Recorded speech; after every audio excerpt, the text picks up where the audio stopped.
மதுரை சித்திரை திருவிழாவின் சிகர நிகழ்ச்சியான கள்ளழகர் வைகை ஆற்றில் இறங்கும் வைபவம் 2025 மே 12ஆம் தேதி நடக்கவுள்ள நிலையில் அரகர் என்ன நிறத்தில் பட்டுடுத்தி இறங்கப்போகிறாரோ என்ற எதிர்பார்ப்பு எழுந்துள்ளது.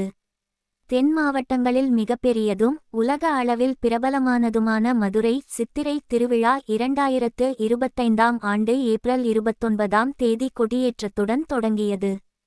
இதுவரை மீனாட்சி அம்மன் பட்டாபிஷேகம், திக்விஜயம் செல்லுதல், மீனாட்சி சுந்தரேஸ்வரர் திருக்கல்யாணம், திருத்தேரோட்டம், அரகர் மலையில் இருந்து கள்ளழகர் புறப்படுதல் ஆகியவை நடைபெற்றுள்ளது.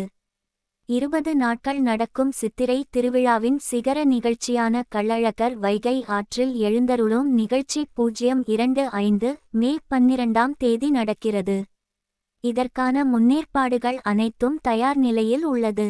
கள்ளழகர் வைகை ஆற்றில் இறங்கும் வைபவம், அதாவது மதுரை மாநகரில் நடைபெறும் தனது தங்கை மீனாட்சிக்கும் சுந்தரேஸ்வரருக்கும் நடைபெறும் திருமணத்திற்காக கள்ளழகர் அரகர் கோவிலில் இருந்து புறப்பட்டு மதுரையை நோக்கி வருவார்.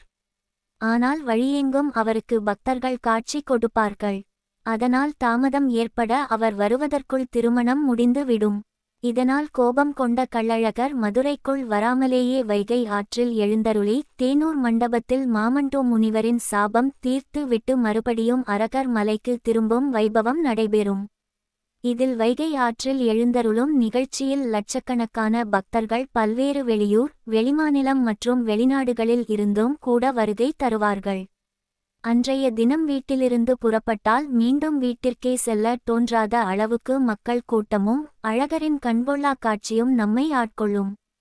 அழகருக்கான பெட்டி. இப்படியான நிலையில் கள்ளழகர் வைகை ஆற்றில் சுந்தரராஜ பெருமாள் ஆக எழுந்தருள்வார். தங்க பல்லக்கில் 18ஆம் படி கருப்பண்ணசாமி உத்தரவு பெற்று அரகர் கோவிலில் இருந்து புறப்பட்ட கள்ளழகர் கண்டாங்கி பட்டுடுத்தி, நெற்றி பட்டை, கைகளில் வளைத்தடி, நேரி கம்பு மற்றும் மேள தாளங்கள் முழங்க வருகை தருவார்.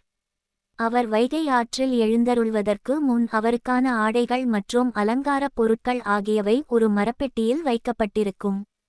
இந்த பெட்டிக்குள் சிவப்பு, வெள்ளை, பச்சை, மஞ்சள், ஊதா என பல வண்ணங்களில் பட்டுப்புடவைகள் இருக்கும். கோயிலின் தலைமை அர்ச்சகர் அந்த பெட்டிக்குள் கைவிட்டு ஏதாவது ஒரு புடவையை எடுப்பார். எந்த வண்ண புடவை கையில் கிடைக்கிறதோ அதுவே அரகர் ஆற்றில் இறங்கும் தினம் அனுபவிக்கப்படும். எந்த வண்ணத்திற்கு என்ன அர்த்தம்?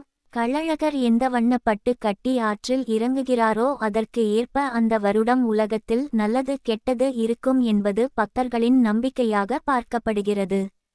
அதன்படி அவர் பச்சை பட்டு கட்டி வந்தால் நாடு செழிப்பாக இருக்கும் என்றும், சிவப்பு பட்டு கட்டி வந்தால் இந்த ஆண்டு போதிய விளைச்சல் இருக்காது.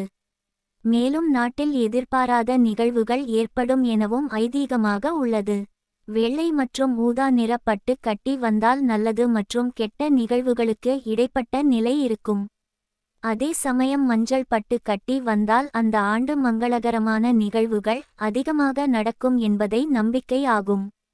அப்படியாக கடந்த சில ஆண்டுகளாகவே பச்சை பட்டு உடுத்தி வைகை ஆற்றில் இறங்கும் கள்ளழகர் 2025ஆம் ஆண்டு கள்ளழகர் என்ன வண்ணத்தில் பட்டுக்கட்டி இறங்கப் போகிறார் என்பது பற்றி எதிர்பார்ப்பு எழுந்துள்ளது.